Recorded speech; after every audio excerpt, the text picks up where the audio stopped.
মুক্তিযোদ্ধাদের সম্মান জানানোর অনেক মানুষ আন্তরিকভাবে চেষ্টা করে, পাগল হয়ে যায়। একজন মুক্তিযোদ্ধাকে সম্মান দিতে পারলে, একজন মুক্তিযোদ্ধাকে যথাযথ সম্মান দিতে পারলে তারা খুশি হয়। আবার যাদের স্বার্থ আছে, যারা নেতা হচ্ছে, যারা বড় হচ্ছে, তারা যখন দেখে যে একজন মুক্তিযোদ্ধাকে যদি সম্মান করি তাহলে হয়তো সে উপরে উঠে যাবে, তখন তাকে দাবাবার চেষ্টা করা হয়। ধীরে ধীরে সামাজিকভাবে মুক্তিযোদ্ধাকে আজকে প্রশ্নের শিকার করে তোলা হয়েছে। শুধু মুক্তিযোদ্ধাই, কিন্তু তার কিন্তু সামাজিক মর্যাদা নাই।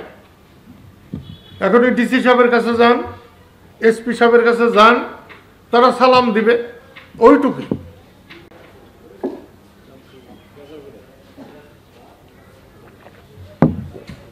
কোনো কোনো জায়গায় দেখতেছি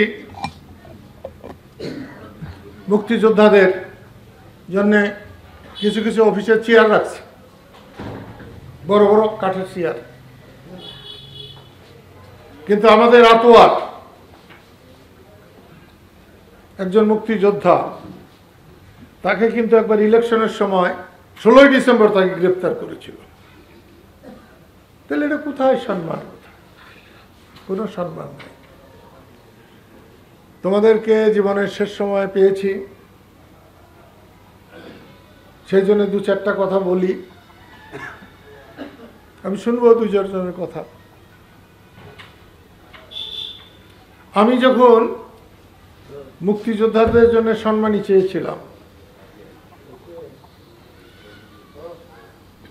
যিনি ফোন নিয়ে আসছেন, হয় তিনি চলে যান, না আমি যাই গে, হয় আমি যাই, না হয় আপনি ফোন থুয়ে চলে যান। সবাই মুক্তিযুদ্ধের সময় এই শৃঙ্খলা থাকলে পাকিস্তানিদের সাথে আমরা পারতাম না।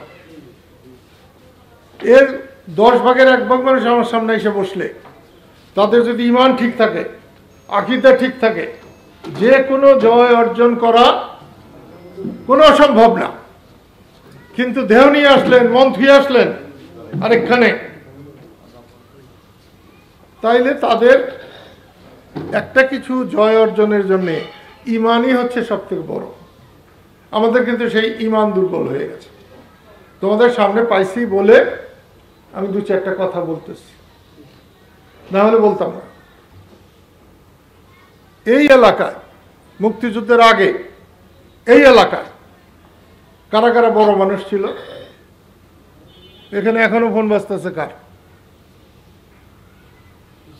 মানে একবার কিছু বললে পরে যাই হলো বাইরে বাড়ি দিয়ে, আরেকবার বললে যায় নাকের উপর দিয়ে, আরেকবার কান কেটে দিলেও কিছু হয় না। এই সখীপুরে মুক্তিযুদ্ধের আগে কারা কারা বড় মানুষ ছিল?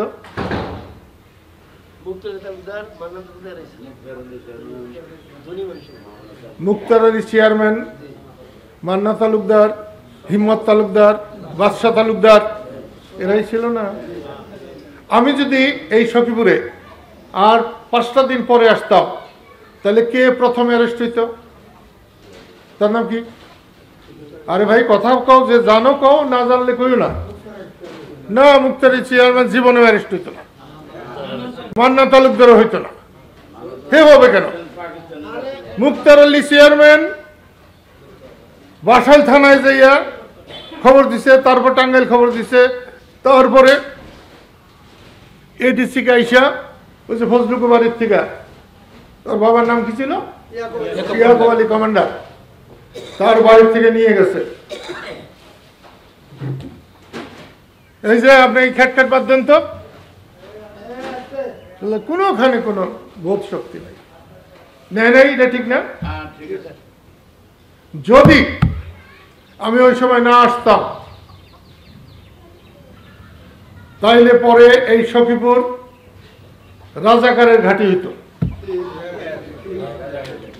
আমি যদি না আসতাম, আর 5টা দিন পরে আসতাম, আজকের আবুহানি বাজার, এই যিনি বসে রয়েছেন, শওকত মোহাম্মদ শাহজাহান, এরকম ওসমান গনি, এরকম 10-12 জন তারা অ্যারেস্ট হইত। মুক্তার আলী চেয়ারম্যান কিন্তু শাহজাহানরে নিয়ে বসাল থানা যাওয়ার জন্য তৈরি হয়েছিল। শাহজাহান যদিও ছটফট করতেছিল, শাহজাহানের কিন্তু ত্যায্য পুত্র